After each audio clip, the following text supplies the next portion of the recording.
Yeah. Back then, you gotta go outside. Yeah, no, we'll go outside, but it's nicer to talk in the shade.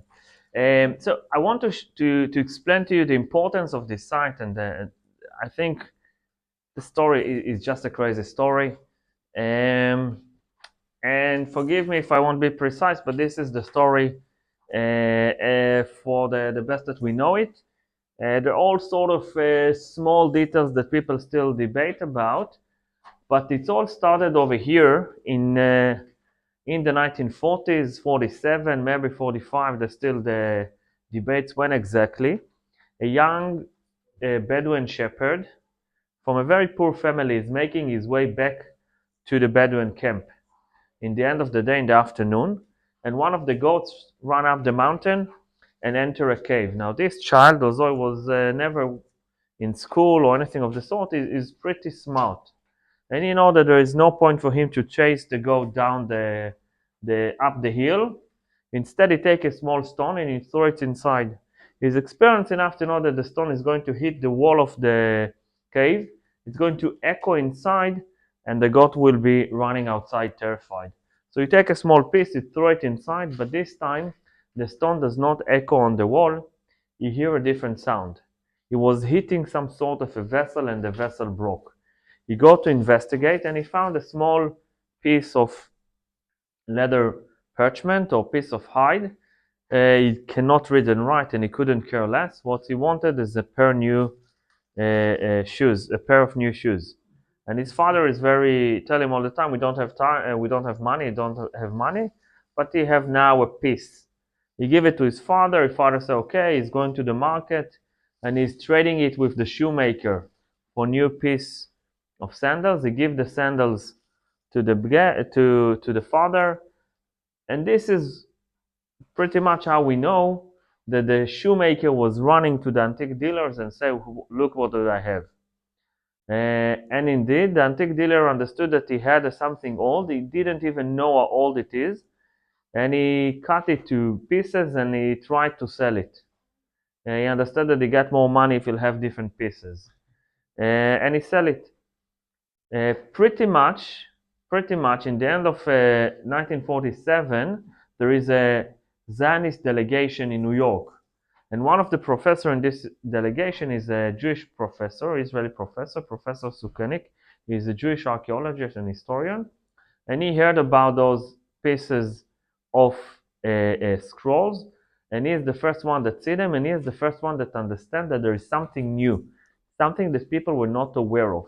He is the world expert on it, and he found it in the antique market in New York, and he started to investigate, and he understand that where it's coming from the antique market in Hebron, and he's immediately contact his son. His son is a member of one of the Jewish militia, and tell him go to Hebron, try to buy the rest of it. But the independence war start, and he cannot get to Hebron. So his son served in the independence war. Later on, he became an important professor by himself. We'll talk about him. But over the years, Professor Sukenik and others were able to purchase the scrolls. More than that, in the end of the war, start a treasure hunt in the Judean desert when both Jordanian side and Israeli side of the Judean desert are full with archaeologists going into caves and digging in caves and looking for treasures. By the way, it still happens today that we have the antiquities office still digging in the desert. And what sort of treasure did they found? So they found real gold treasures, some of them very old, some of them newer. And they found coin treasures, many coins that were hidden by the Jews that were fighting the Romans. They were hiding their gold and money in the desert, maybe hoping to reach it in the end of the war and don't want the Romans to have it. By the way, it's illegal to deal with antiquities in Israel. There are very, very few people and places they have a certificate that allow them to sell antiquities such as ancient coins. Okay, the coin itself does not worth anything unless you have the right documents with it.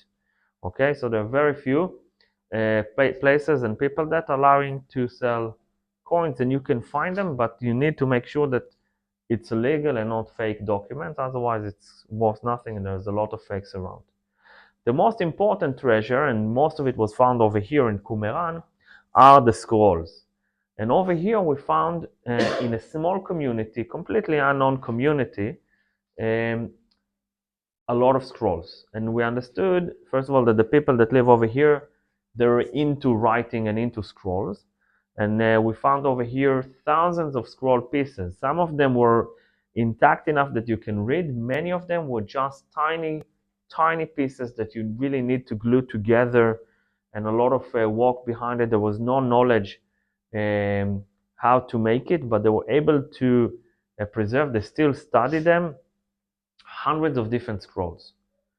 Some of them are the same book in different copies, and we learned with the research, specifically the research from recent years, that they've been written over the course of 200 years.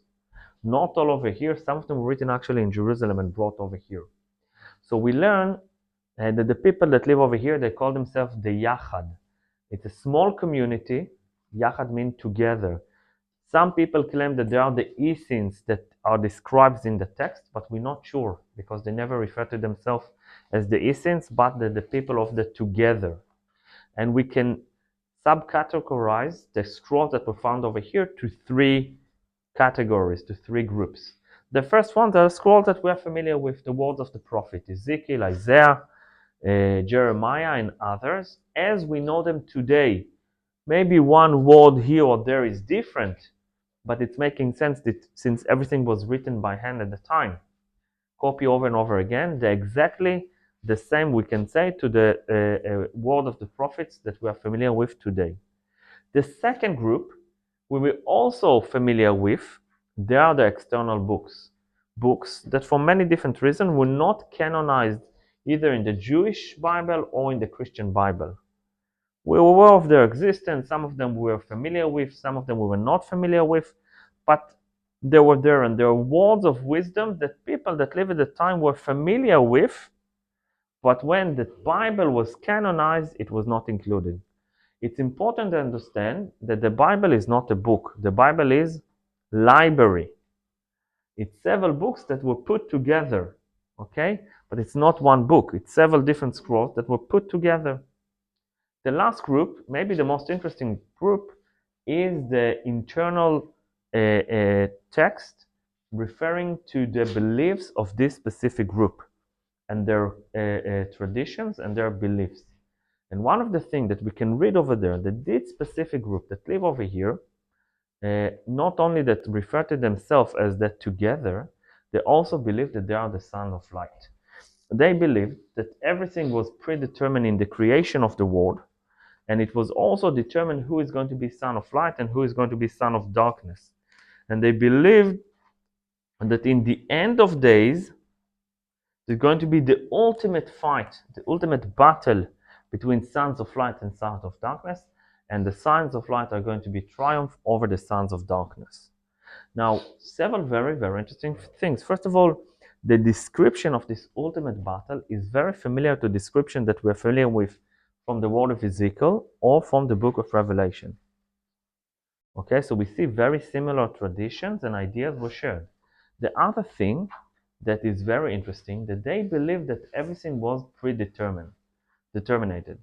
And this is very unlike the base of Jewish or Christian ideas, because the Jews believe today, and in the past as well, that everything is in the hand of God, but believing in God. You always have the choice to believe in God. Otherwise, there is no point. Right? If I cannot make the choice to believe in God, there is no point. You always have the point to believe in God. But this was a Jewish sect that did not believe in it. And I can tell you that Christians did not follow that sect. They follow different sects. How do we know? Because it's also the essence of Christian faith that you can choose to believe. Okay? And I want to take you, yesterday we've been to the Mount Beatitude and we're reading the Sermon on the Mount. So later on in the Sermon on the Mount, it was said, you are the salt of the earth, but if the salt loses its saltiness, how can it be made salty again? It is no longer good for anything except to be thrown out and trampled by men. You are the light of the world. A city on a hill cannot be hidden, neither do people light a lamp and put it under a bowl. It does not make a lot of sense, but for me, when I read it and I know that the ideas of sons of light was there all the time, for me it corresponds. For me, it's like Yeshua tell him, you have the light. The light you cannot keep for yourself. You cannot go to the desert or to your city and hide the light and say, we have the light and that's it. No. If you are the son of light, you should share your light. You cannot tell, oh, we were chosen in advance and that's it. Okay? And no one else can join us, and we are the only sons of light. So we learn from the scrolls over here quite a lot about the traditions, the culture that Judaism and Christianity grow out in, and we see how Judaism and Christianity had to reject some ideas that were there in the beginning but did not fit to the beliefs and the tradition and the basic moral that they have today. What's the point to do anything if everything was predetermined? You can always choose to believe in God. It's not that it was told in advance that you'll believe or not. You truly, from the inside, always choose to believe in God. And we see that this fact was rejected. They were hiding in the desert. No one would like to join them. And they live here by themselves. And when they vanished, they vanished. They didn't left anything behind. So we were not even aware of their existence. And try to imagine it. There may be many other groups that existed at the time and we do not know of them. Okay? So let's go outside and see very little that they left behind.